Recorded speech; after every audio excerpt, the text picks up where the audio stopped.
Okay, so the camera's rolling. We can just talk to each other. Okay. So you're Kevin. Yes. And you've had about a minute and a half to think about the question. It's a really complicated question to answer, though. Yeah. I mean, I came from a Catholic background. I grew up with that, but I lost it over time. But realistically, I mean... You lost it like you had some kind of beliefs or something at one time? I mean, with it, I think it was mainly because I grew up into it. Yeah. Kind of had my own time to think about it. It's a family thing. Yeah. Well, plus, I mean, you're going from like infancy to like at what point do you really understand, you know, and right. and have an adult kind of and I went through of it. K through 8th grade, so I had 9 years of that. As far as a parochial school or something? Yeah, I was at a small Catholic school all the way on the south side, and lived and grew up there. But in terms of what happens after we die, obviously it's a great mystery. But similarly, before you're born, you don't remember a thing. Yeah. Nothing comes to mind. So I think essentially dying is the same thing. It's just fading out, which is weird because obviously you have a consciousness now. You hold on to all your memories now. But the thought of having those gone completely and experiencing nothing, which is like that, you know. Yeah. Obviously, it's very scary for a lot of people, but I think that's just what makes life I guess. Life is more worth living. Yeah. It's rare. It's a spiritual thing. Yeah. Why that all happens? I guess we'll find out in the end. Yeah. Was there a process by which you came to that belief, or, you know, like... It just, I mean, to me it seems like more logical in the sense that having something set up in the afterlife seems like it's already preconditioned, it's built, there's rules around it, which doesn't make sense to me based on things I've experienced in life. Yeah. Would you say you believe in, God or a higher power of some sort? I wouldn't say I do. For me, I just don't have anything that impacts. Granted, I have a lot of people in my family that are very heavy believers, but what I love about them the most is that they're not angry that I don't. Yeah. They're still loving and they see through more person themselves. Yeah. As long as you carry yourself in a just manner. Yeah. So. Do you feel like you are a good person? Like I'm sure coming from that kind of a background, you know that the Bible talks about there's a heaven and a hell and a judgment day. Of course. You know, so if you died and you woke up and you found that was all true, how do you think you would? Shocked, obviously. You'd be shocked. But I mean, I can't say if I'm a good person or not. That's a matter of perspective. Yeah. It's everyone else in determines that. I mean, all the crazy people, anyone who's actually clinically insane can say, yeah, I'm a great person, but then right. But then again, like maybe with their mental difficulties, maybe given their hand of cards that they've been given, maybe there are some people who act pretty crazy but are pretty good, you know? Absolutely. Yeah. So it's kind of hard to figure. Yeah. I totally, I mean, I agree, like, you know, like it is hard to figure out. I mean, consider that I haven't been to jail. I haven't done anything that's got me into significant trouble. I don't. I mean, I avoid any confrontations with people. Always try to help where I can. I don't know. That's just leaves someone else up to decide that fact, I guess. Yeah. Well, ultimately, I mean, according to that Christian biblical belief, it would be God that is our judge. But at the same time, I'm a high school teacher, and okay, I give grades out, right? It's fair to me to tell my students what's expected of them, and maybe even let them know how they can judge themselves to figure out where they're at any point in the semester, and so that on grade day it's no surprise, you know. And so the Bible, you know, tells that God is a good God, that, you know, like it's not like He's trying to deceive us, you know, or trick us. But it's just getting back to whether God exists or not. Do you have a test for that, or like in your mind, is there a way? A lot of people like to say, well, you need to be able to subject your beliefs to the scientific method, or have evidence. Right. Well. How would you determine if God, like what? Like, are you familiar with Mr. Sagan? Carl Sagan? Yeah. Yes. He says the extraordinary claims require extraordinary evidence. Yeah. And it's the same thing. And there was some method of being like, okay, if I do this, God is going to make his presence known. If someone can repeat that over and over, then sign me up. Yeah. I haven't seen that yet. Yeah. The same thing where a mass amount, millions of people at one time has not experienced the same repeatable event, or something that's stated, or things along those lines. Yeah. So until then, I'm up in the air. Yeah. I just need to see concrete with my own eyeballs. So you wouldn't say you're, say, an atheist. You're more, I guess, agnostic. Agnostic, It's which always means been like that. you're open. I've had, I mean, when I was earlier teens, teen rebel, teen angst and stuff, I was like, no, I'm atheist, 100%. Right. But at this point, it's just easier to get along with everyone if you're laissez-faire. Yeah. And relax. Yeah. And there's too many people on both ends that get way too talk about it. Yeah. I don't want to be in the spotlight. So Yeah. no one's just trying to be relaxed about it. Obviously, listen people out always. Yeah. One thing I've been thinking about a lot lately is it fair, or would it make sense? So we navigate through life conducting kind of informal experiments, kind of using the scientific methods. Of course, there's actual scientists who do research, but we think in a reasonable way based on evidence that can be measured, and can you do it over again, and does it work out the same way every time? Right. How, do you think it's fair to expect that kind of evidence for everything? For example, let's say a decision is to decide who's going to be your best friend. Would it be fair to run experiments? To put them through the scientific rigor. I mean, maybe not that way, but we do our own experience in our own ways. For me, I'm a very goofy weird person. I'm an artist. So for me, the people who I adjust to the best are equal, just as weird, just as goofy and interesting. Yeah. People who come off as the slate is normal, don't do it for me. So do you feel like you can put it into words what makes a person your friend? You know what I mean? I guess what I'm getting at is sometimes we make decisions based on, I don't want to say gut feeling, maybe I do, more emotion, less rational. I've been reading lately about how over 99% of our mental cognition is unconscious. It's at the unconscious level, And so if we're going to depend on totally what's at the conscious level,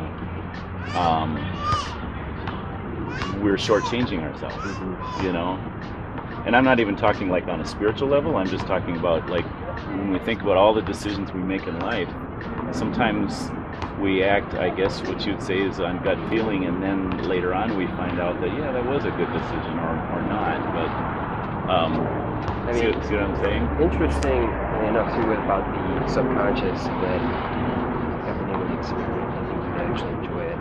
They built a device. They hook up to your head, your brain. Yeah. It's the brain waves, and it determines. There's two buttons. You can consciously pick whatever button you'd like. Yeah. But every single time the person goes to pick a button, it chooses it before you. Every single time. Because it lights up right before you even make a muscle movement. It changes to because it's based on what you're thinking, or what? It's because your subconscious determines everything apparently before you actually make the decision. Yeah. Which is kind of scary because in a way then you don't have control over what you're deciding. So I don't know if the gut feeling is tied into that. maybe sometimes you just get a hint, like, yeah, you know what, I'm going to go with my gut. Yeah. Which maybe it's just your subconscious telling you ahead of time. Well, and then there's, like as teachers, we're always giving multiple choice tests, and a lot of students will, like the common advice is to say, go with your first answer. My gut has always told me to go with every other random question, which doesn't always come out for me. Right, yeah. Well, I think it's been shown that your first choice is usually the best. Now, I mean, I know sometimes I need to think them through because maybe it's a trick question or something. Of course.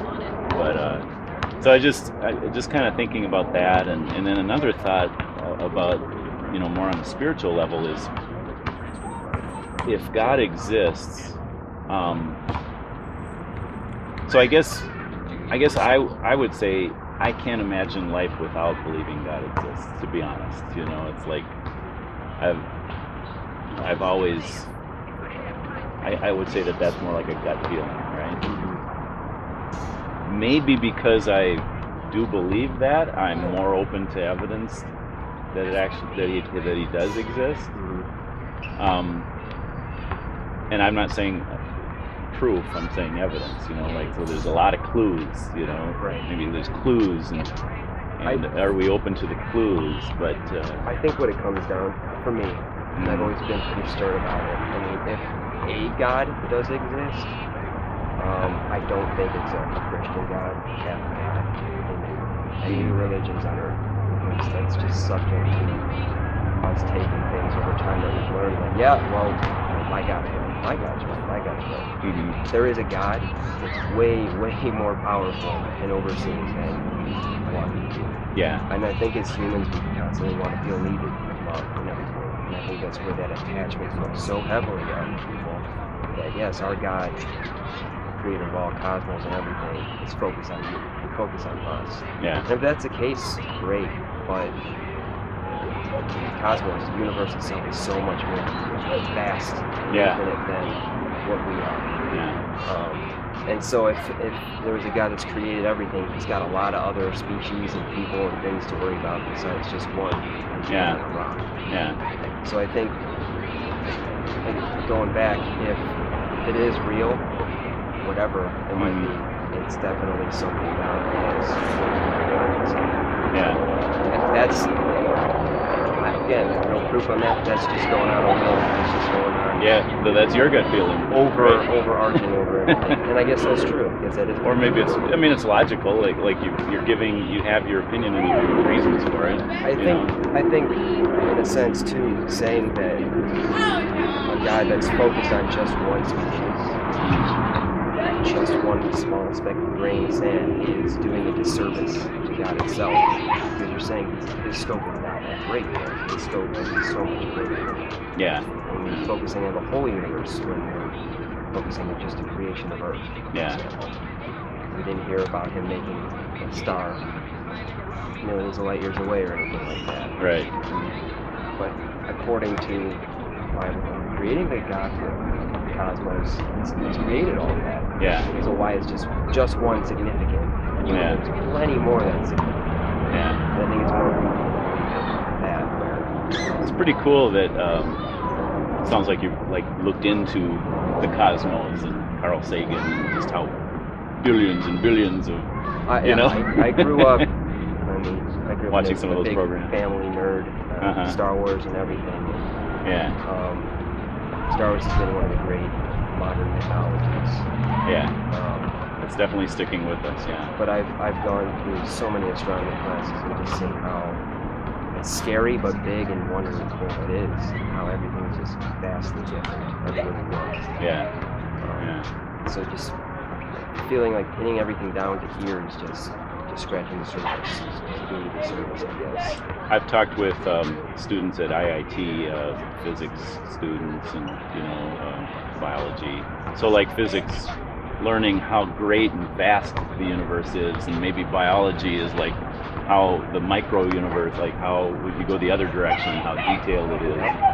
And I asked them, because I met a few that were Christian. It was like, how does that, as you're learning about how big the universe is or how small, how does that affect your faith? And what they said is, it makes me appreciate the Creator that much more, because how, like when you look at a creation, like a work of art, your opinion of the artist depends on the work that they've done, right. And so it's so their view is, it's just that they're that much more appreciative of how huge God is, or how intelligent, how complex everything is. Right. And I said, are you guys the exception here? Are there other Christians in the physics or biology department? And they compared to, say, like computer science, they said there's more Christians in these physical sciences where so I don't know if that's like led them to become believers, or if they were already believers. I didn't ask them that, or I can't remember exactly the conversation, but that'd be I was to see. Yeah, they actually developed over time from it. Yeah. One thing that the take that the Bible gives us as far as understanding God and knowing the God of creation is, well, first of all, the extraordinary claims require extraordinary evidence. So it would have as far as I can see, the only options are that nothing existed, absolutely nothing, and all of a sudden everything sprung into being, right? Which is basically saying nothing created everything.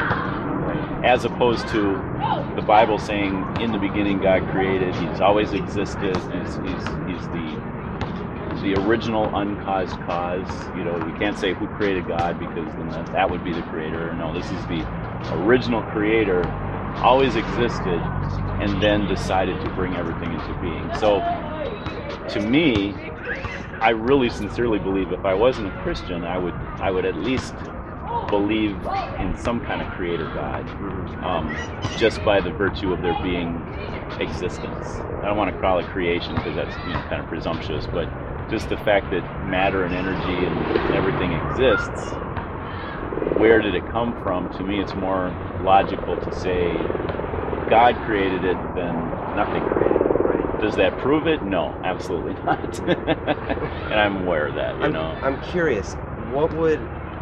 How prone would you be to believe if God, whatever it might be, turned out to be an actual physical being, a mortal being that created things over time, that somehow escaped mortality? Yeah, I don't know. Because in a very real sense, right now we're creating life all the time. We're creating new genetics. We just recently created new yeast microbes that uses one chromosome instead of 32, 32 that humans have. We boiled it down to one chromosome, essentially creating new life. Yeah. Now, granted, we're at the peak of that. We're nowhere near, but give us a couple 100,000 years, who knows where we can be, where we can create life like it's nothing. Yeah. And then with those beings, we are gods because we created them. And in a very similar aspect, I mean, in the grand scheme of things, we've been alive for a blink of an eye in the overall expansion of everything.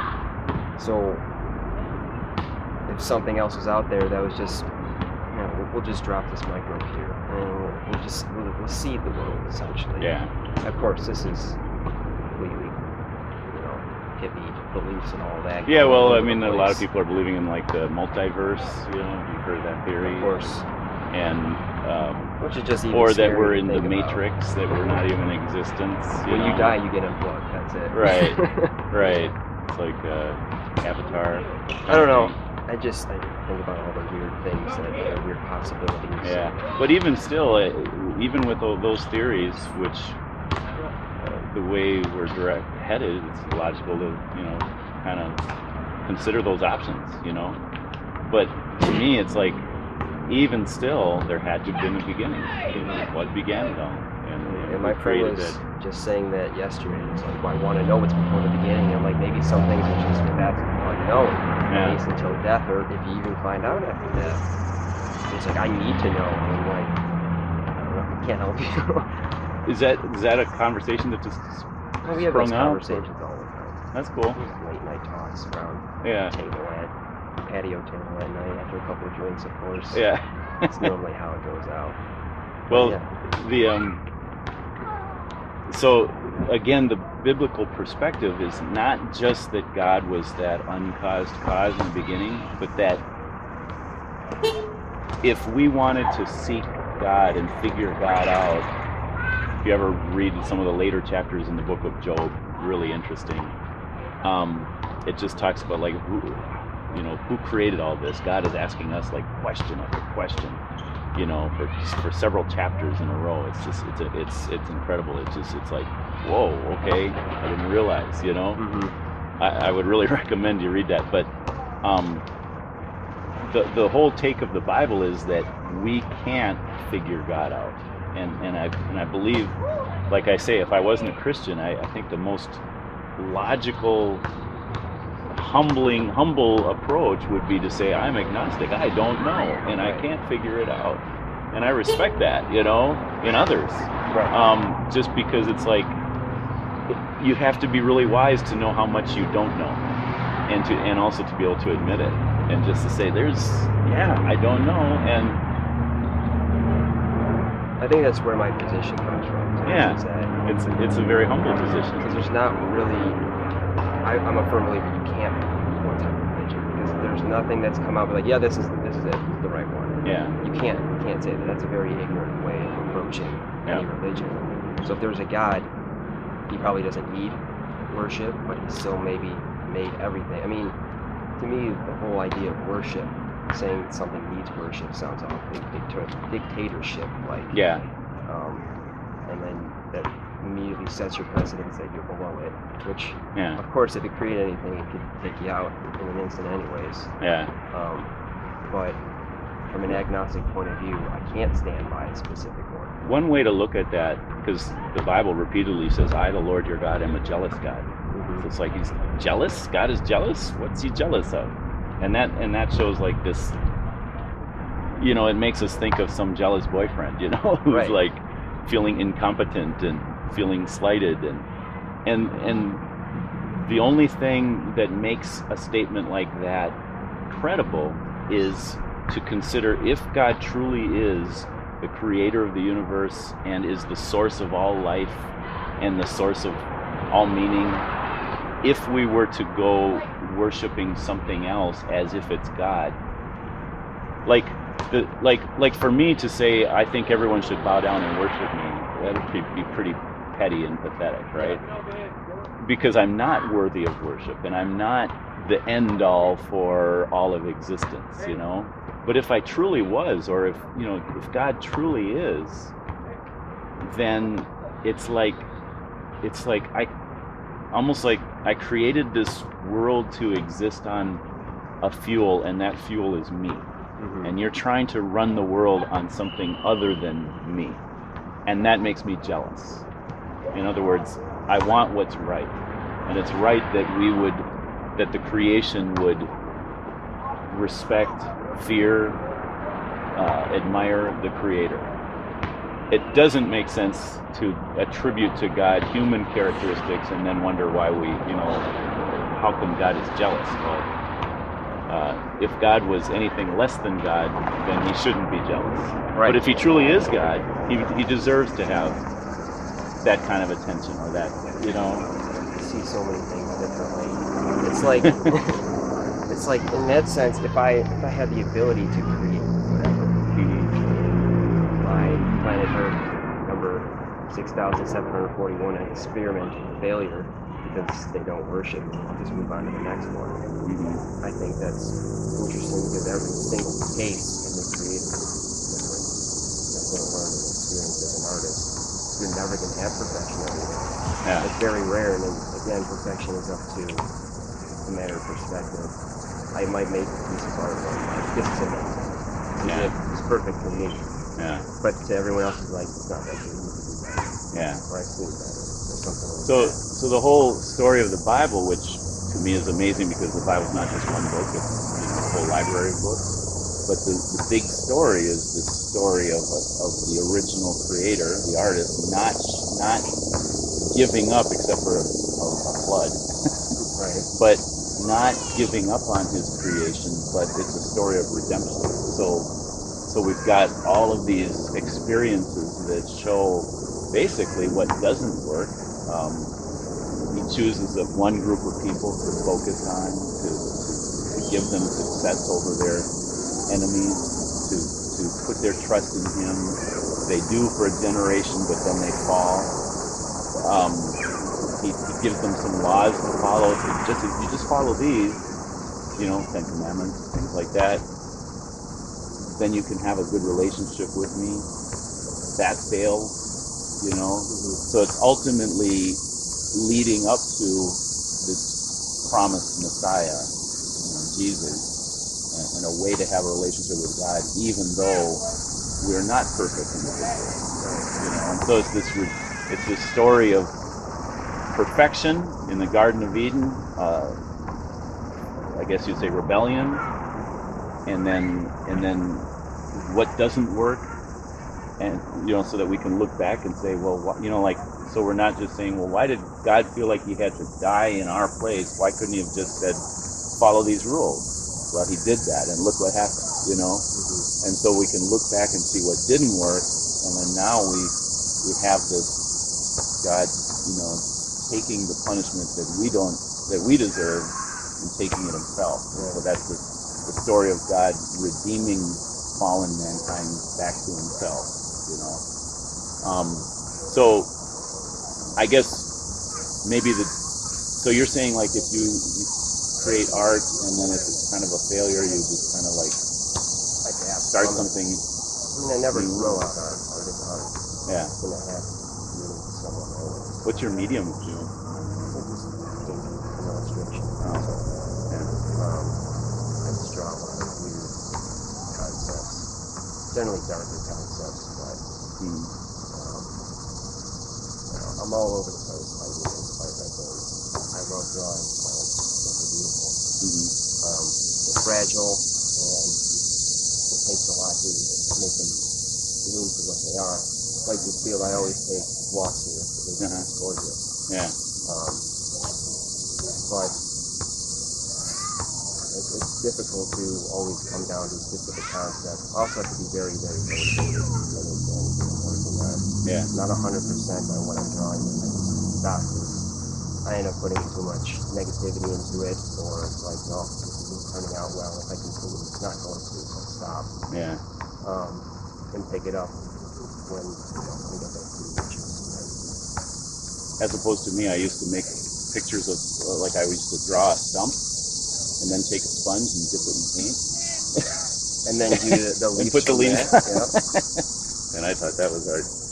And that's, I learned the same way too, but I never really got into color theory. I'm much better with black and white, which is ironic because flowers are so vivid, or at least some of them are. Yeah.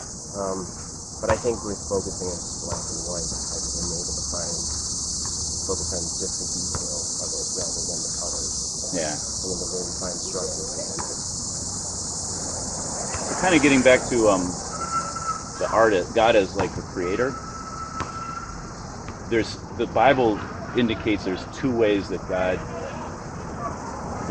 helps us to know him. And so modern science would say we have to conduct experiments and do research. But if God was beholden to act a certain way in repeatable experiments, then it's more like we could control God. Like, kind of like, how did we discover electricity? I mean, it's a power greater than us, but it doesn't have thought. And so we conduct experiments on it, and we find out how to control it and harness it for our purposes, right? So God, being a mind, being more than a power, but making decisions, wouldn't be subject to our modern science, because if he was, he wouldn't be God. He would be something we can use for our our purposes. So what would happen in the sense that if modern science did somehow find an existence for God, would that make him less a God? I think so. Yeah, But I actually believe that. Yeah. if he had undeniable I hadn't proof- thought of this before, but it's off the top of my head. I love picking brains like Yeah. that. Yeah, I'm pretty sure I would think, okay, if that means God is subject to our way of thinking, our way of yeah. finding out. I mean, other than to me, just the fact of existence is it's to me it's enough.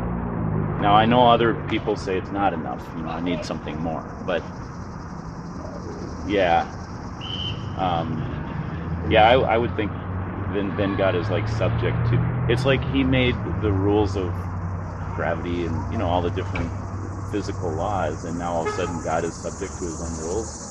You know. Could it be that He just created everything, but didn't actually make a physical hand and create, the earth or something? He put the laws in motion, and He's like, let's see where this goes, and everything just came to be from there. I mean, because gravity is what creates and brought everything down to. Yeah, but I mean, you have to have existence. You have to, like, if you think about it, art and inventions and everything we come up with, technology, we're just rearranging what already exists. Exactly. You know. But to actually create something out of nothing, now that's something we can't do, and no one can do. You know. Right. So unless it's some kind of miraculous. I guess what I'm saying is, what if He didn't have an actual literal part in creating Earth? He put the presence of matter, whatever it is, in the beginning of time, and then let it unfold the way it did. Yeah. I mean, I think there are a lot of we would call them natural processes. That, again, I can only give you the biblical perspective, is that God is not just the creator, but He's the sustainer. Mm-hmm. So He sustains me. He gives me every beat of my heart, you know. I can't make it beat again. I could probably put a stop to it, but I can't, you know. So He's our sustainer. Yeah. So I don't see God as being a part of the creation. There's a big distinction between creator and creation. Mm-hmm. You know, and so the Bible presents God as, you know, like where does the knowledge of God? How can we be expected to know God if we can't use our man-centered logic and experimentation and ability? Is there another way of determining, who God is? And the Bible says it's through God revealing Himself. Mm-hmm. So one of the reasons that he acts through history and it was written down in all the different books of the Bible is God is, it's called revelatory knowledge. God is revealing Himself in specific ways. It talks about that, but then it also says that even the creation itself is God's general revelation. Right. So like we can look at how huge this, we can get a lot of characteristics of the artist from looking at the art, and make a lot of, I guess you'd say assumptions, but how big God is, how dangerous God is, how beautiful, how creative, how patient, how, you name it. Or depending on where you go in the world, you're going to get all these different characteristics of the Creator by the creation. Right. Is that enough for us to have a relationship with Him? Christianity would say no, that we need the specific revelation that we find in the Bible. One of the parts, I believe it would be considered general revelation, is the idea that everyone has been given a conscience, a knowledge of right and wrong. If you think back to the Garden of Eden, the whole idea that man rebels against God, and immediately when he does, his eyes are open and he knows good from evil, and that's kind of like a curse in itself, because it's like all of a sudden he realizes God has preferences and they're different than mine, and I want to do this, but God says do that, and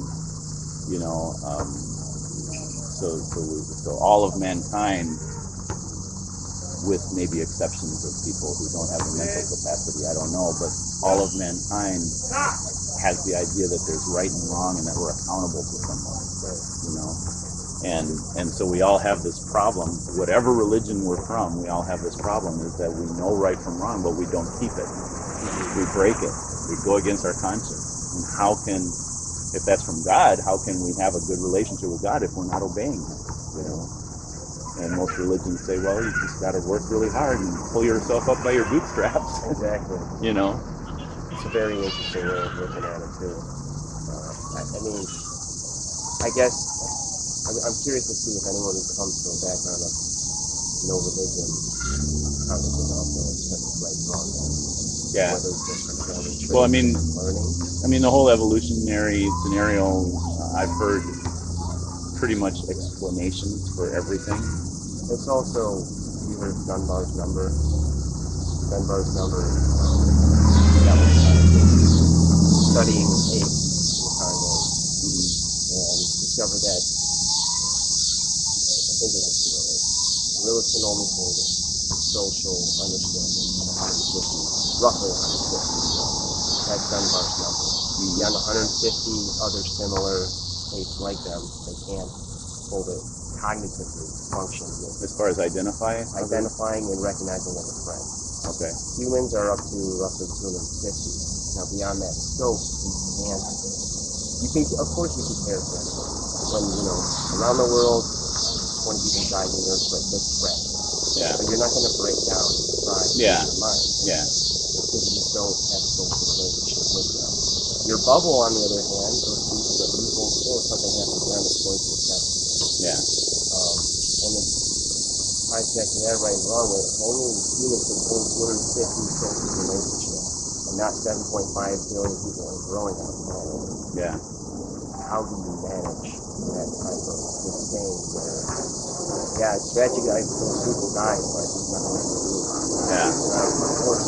Well, if they're outside of our tribe, then it's hard to really feel that kind of... And we're literally physically hindered by that.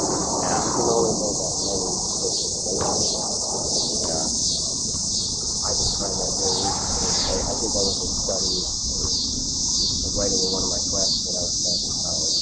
On why we have so many societal issues with race. Simply because people can't understand each other to that capacity. Yeah. You could somehow understand everyone would be like, well, don't bother him. I know him from this person, this person, this person, this person. Yeah. Then you'd be able to connect with everyone somehow. And you had a lot less problems. Whether we are physically inept at doing that. Yeah. Which is interesting. Unless we have an ideology that values people just because they're people. Right. Which, for me, I find in Christianity, they're made in the image of God.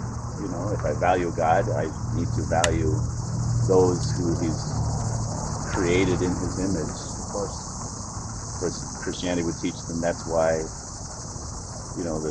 that there is an evil force in opposition to God. Why does He hate us and cause us to kill each other? Because we're made in the image of God, and He hates God. It's kind of all works together. Yeah. It's very difficult to go through. Yeah. Yeah. So I hear what you're saying about, like, how could we be so arrogant to think that we could figure God out? And to me, the answer would be, I can't, but God, for some reason, chooses to reveal Himself to us.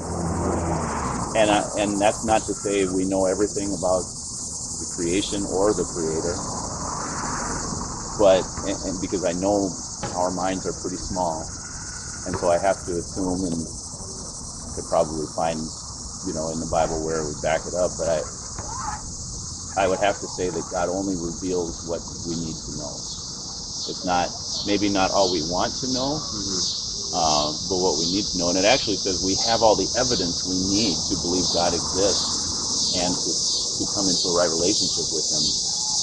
The problem is we don't have all the evidence we want.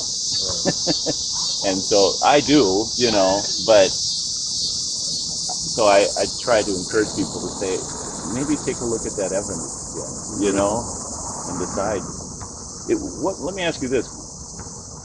would there be anything, from whatever you know about the Christian gospel, or like the central message of the Bible, would there be anything about it that you don't like? As far as, would you have reason to reject it if you had a choice, like, or I don't know if I'm saying that right.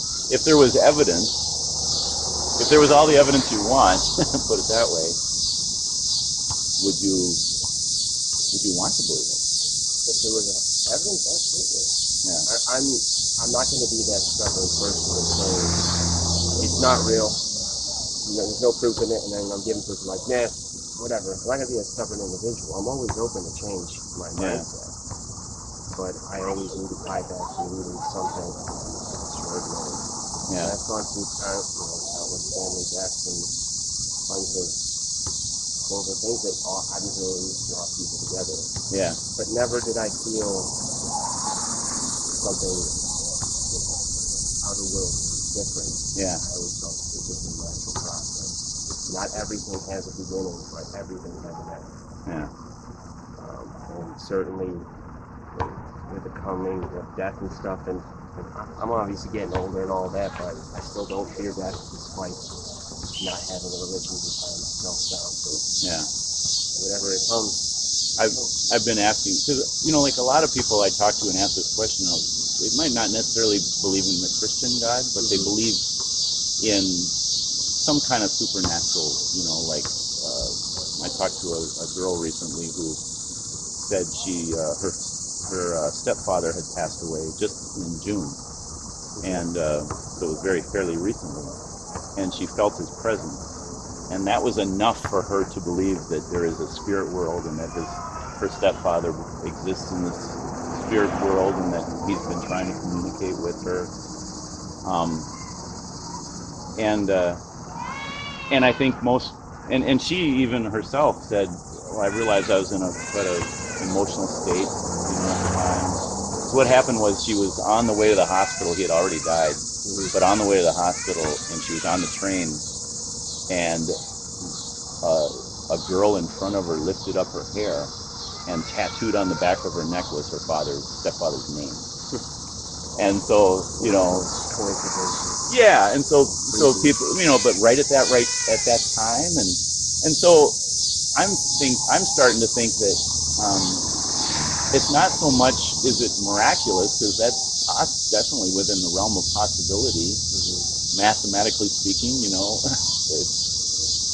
it's unusual, but possible. But to her, she experienced it as a miracle. I guess you'd say a miracle, or yeah. And so I guess what I'm asking is, as far as evidence, would you need to see?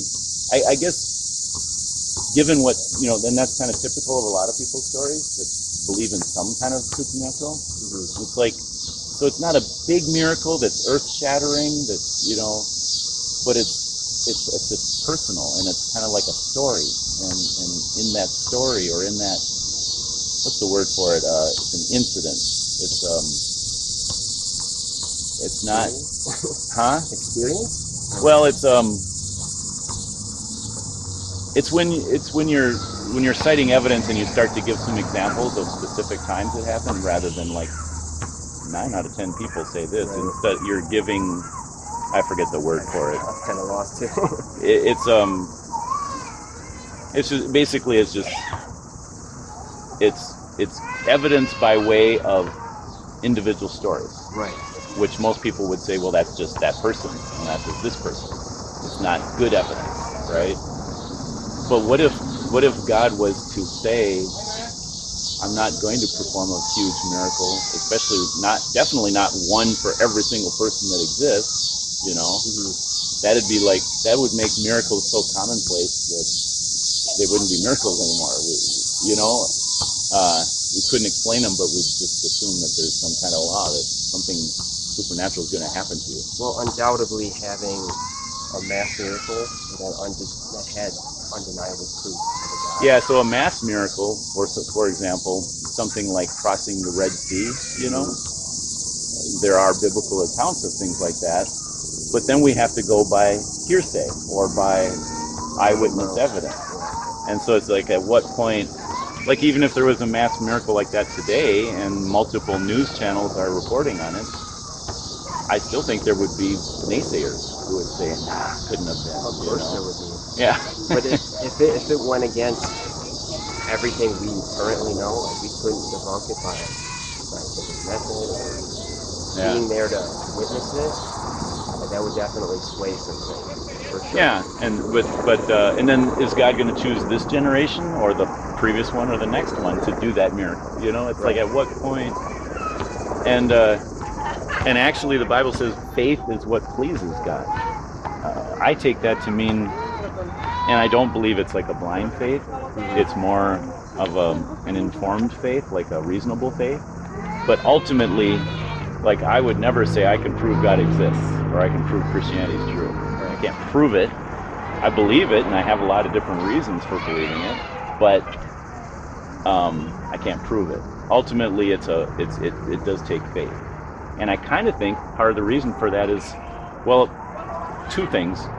One is that we shouldn't think that God's agenda revolves around us to the point where he owes us our own private miracle. Right. The second one is faith, because it says faith in what Jesus did on the cross is what saved us. I mean, what he did on the cross, he took our punishment in our place, right?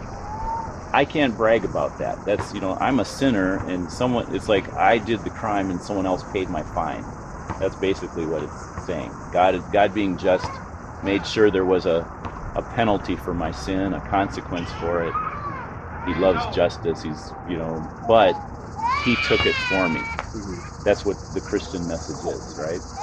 Now, I can't stand here and say, what a good person I am. I'm going to heaven because I somehow earned my way or I paid no, someone else paid it. I can't take any pride in that, Now, I could say maybe, well, look at me. I'm a person that's smart enough to put my, to trust in Jesus. Look what a smart person I am.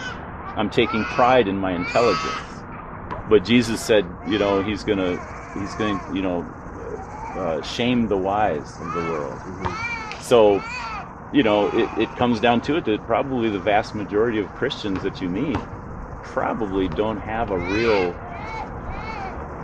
ability to articulate why they believe. Right. And they come across as being very ignorant, So there's no pride in... So faith is the one thing. It's like I trust God. Why do I trust him? I trust him with my gut. I don't know why I trust him. Mm-hmm. Now that I've been a Christian for a while, I do have some reasons, but it didn't begin that way. And so I always have to get back to saying, I don't know why I started to believe. It's something that kind of happened to me, and I am so glad, but I can't take any credit for it, And so that's the second reason for faith, is that it's the one thing that connects us to God that we can't be arrogant or boastful about. It just is what it is, Right. Trusting someone else's. It's like a childlike trust. I'll admit it. It's childlike, or this definitely began that way. Yeah, and I definitely see that. Like, and I say that before I was very vehement about my beliefs or what I thought and stuff, and now, of course, I've taken a back seat and been relaxed and listening rather than trying to talk. But yeah, you seem pretty laid back. Yeah, well, I try to be. Yeah. That's cool. And like I've had lots of people get so angry, or I had a friend who's devout Christian, still is, wonderful person, love her. But I always had these discussions with her. Yeah. We've always kicked each other's brain and stuff. And I think that's always been the interesting thing, is that we've been able to talk about this without, turning into a personal vendetta or something like that. Yeah. But what we've always come to the conclusion too is, and atheists obviously always have this really bad knack, heathens, devils, and worshippers and all that. That image is changing, but yeah, and I've always found that interesting that atheists have been called devil worshippers when they don't believe in the devil. Right. So yeah. What I've always taken from it is that God would take a humble atheist over a new Christian any day. And I always thought that was a very interesting quote, and actually one of my Christian friends told me that. So I've always gone based off of that as well. Okay, I have a question that's off tangent. I know, of course, there's no right or wrong answer. I always just find it curious to see what everyone's answer is. If one day some other species unknown to us came and visited us here at Earth, and we're all obviously have various religions and beliefs. Yeah. What would be scarier as someone who's religious? Would it be scarier if that species came with their own devout religion, or would it be scarier if they came claiming that there is nothing? Because they're clearly just getting here to visit us. They're vastly more advanced than us, Yeah. greater, deeper understanding. Would it be scarier if they came with their own religion, claiming they're right, and here's the proof, because they have billions behind it, not pockets of millions of people here? Yeah. Or would it be scarier if they came and said, no, we've dug everywhere, we know how to bend space, time, whatever, what have you, to our will, and we haven't found anything. We found that the creation of this is just because of X instead of a person. Yeah. I'm curious what would be scarier to a believer. I guess I'm thinking like how much like humans are they, And I think if we can communicate with them, I mean, they don't even have to have a physical body like humans, but if we can communicate like that, my feeling is maybe these are people, if they have a conscience and they, like, I guess I'm just feeling like if they have a need for any kind of a spiritual belief like that makes them more than animals, That's also I don't know, it's all very speculative, but I'm just saying I might be one to go out and say I want to tell you about Jesus. Right. And that's the thing, because when if they came here with their own religion, they don't know anything about Jesus or the story of him. Right. Or maybe in some weird, bizarre realm that he's the same God, he's just approached different intelligence in different ways. So I mean, like, physically speaking, if they can travel through space like that, they probably are very different. They're incredibly Maybe different. they've gotten their minds into some computer or something. They're like fully mechanical. And that's been speculated too, that if we ever find life, it's going to be But AI. that's kind of related to the idea that there are people groups in the world that have never heard the Christian gospel, Right. And so a very good question is, well, that doesn't seem fair. How can it be that some people have heard about Jesus and others haven't? And the answer would be to go all the way back to the roots of the Bible, the foundation of the Bible, and go back to that original, I'm not saying original sin in the Catholic sense, but the original rebellion against God, and its effect on humanity was to open up our eyes to our own sin and to see, or to give us a conscience. And so as a Christian, I would have to say that all people of the world do have a conscience and do break it. At what point in their development, I don't know. Maybe it would be different with, like children of different, Right. like there's an age of accountability. I have no idea about that. It always seems to happen after children. Children are so pure as they are. You Yeah. always see them, all colors, all races, they always get along. They never question that. Yeah. And I mean, one of the commandments is you shall honor your father and mother. Now, if you're a parent, you know that. Yeah, they don't like. That's like the first one, and so the ones who start disobeying that authority in their lives then start disobeying the teachers and the police and ultimately God. Like there's roots of rebellion even getting back.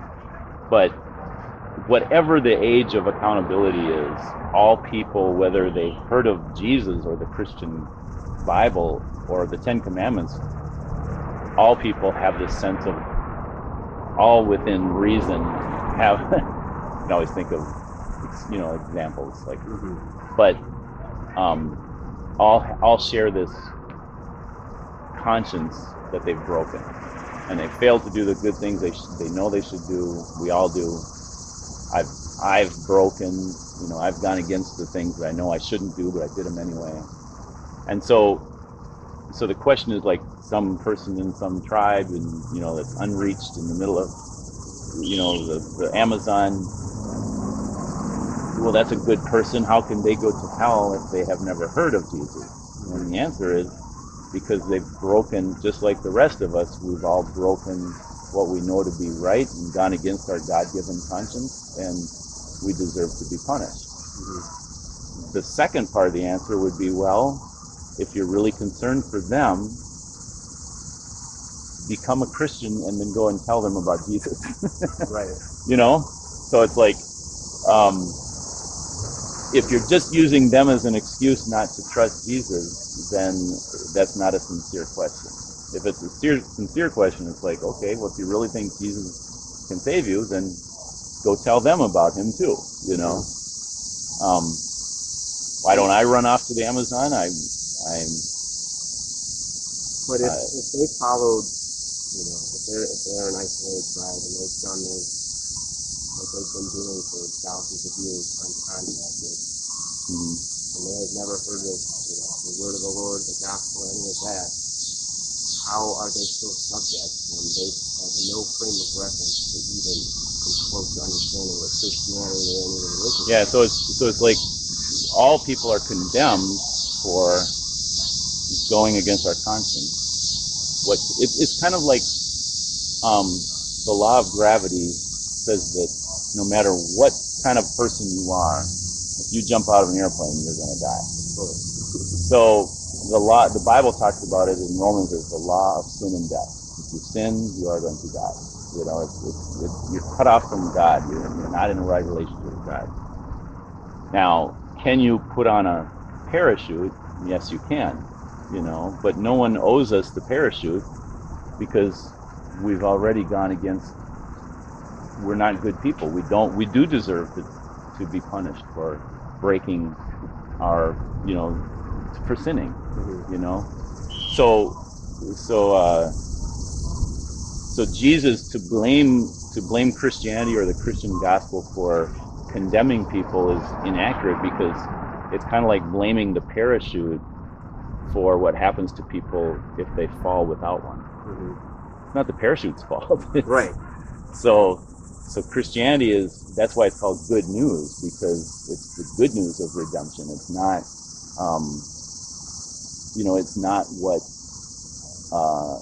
condemns us in the first place. Jesus did say that you're condemned if you don't believe me, but you're already condemned. It's like you continue on in that state, So I guess it's a different way of thinking it. And what do you say to people that are like, well, I didn't ask to be born, and essentially this Christianity being pushed on me? Why do I have to follow this one? I didn't have a choice to come to this world. Yeah. So kind of all these things are already against me. I don't have a choice. It's in the same sense of me throwing a brick through someone's window with a note taken on, hey, here's a window fix. Here's a what? Here's how to fix a window, but I take away the message for the brick. Yeah. I'm telling you a solution to the problem I created. Yeah. It's kind of like should I be angry at my mom for giving birth to me? Right. Because now I'm damned if I don't believe. Yeah. It's kind of like we want to turn the tables, and instead of allowing God to judge us, we're going to judge God, And the judgment is, well, why was I even born? When really the question God would be asking us, why is it so hard to trust, yes, there's condemnation for sin, but look what I've done for you. I've taken your sin, taken the punishment for your sin. So there's a verse in the Bible that says, so that God can be just and the one who justifies. In other words, he's living out his character as being good in every way, which includes justice being a good thing. But he's also living out his character of being loving. He's the one who justifies. Out of his love, he shows us mercy, And so it's like God acting out two opposing sides of his character in one incident. The cross, Jesus dying on the cross. God is being totally loving, but also, hard as nails, but with justice, Right. but then totally loving. And the interesting thing, I think, is because a lot of people say, well, the Old Testament doesn't really talk much about hell and punishment. It's more about you'll be destroyed kind of thing after you die. And Jesus really is the only one who talks at length at all about hell and punishment. And if you were to add up everything that everyone else said in the Bible, Jesus by far has said more about that subject than anyone else. And I feel like it's interesting that, well, he's the one who did something about it, So we don't judge him because he was warning, well, most people don't judge him because he was warning people about hell, but then he dies for them, So it's like, I don't want you to go there, and he dies on a cross. And so it's like, it's not like he just put it out there and then just left us condemned. He's the one who did the most about it, Right. which is amazing to me. It broke my heart, really, when I first heard and understood. It's not when I first heard, because I grew up Lutheran, and I heard Jesus died for your sins, all the time. But it didn't mean anything to me until people helped me to understand, well, what does that mean? It means he took the punishment I deserved. He was innocent, but,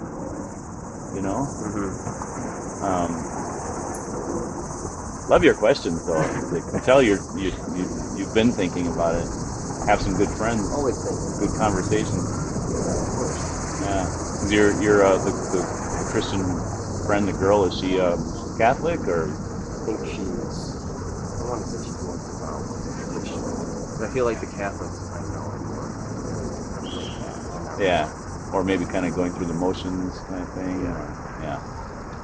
Yeah. To me, I mean, I'm not Catholic.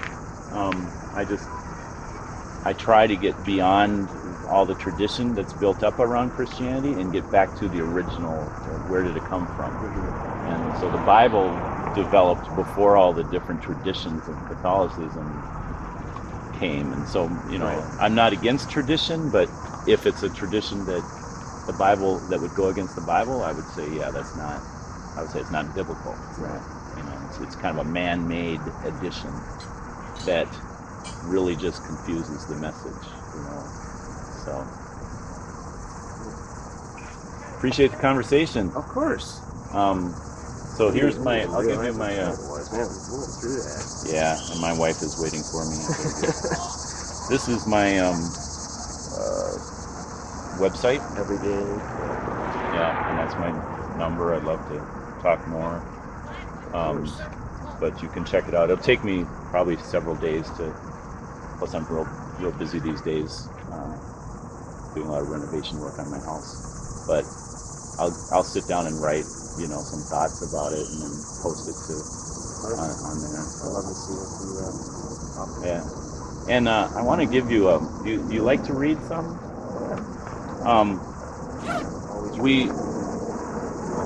This is a book it's called Apologetics. Are you familiar with that word? So it's like a defense of the gospel. So why do we believe what we believe? Why do we think the Bible's accurate, for example? Here's a defense of it. So it's not, it might present, okay, this is what the world says. These are some facts to consider. So, but it's I mean, obviously it's pro-Christianity, trying to defend Christianity. Right. But it's not something that the average person is going to hear anywhere, because the world doesn't want to push or defend Christianity. It wants to ignore these things. Mm-hmm. So I want to give that to you. So. Thank you. Yeah.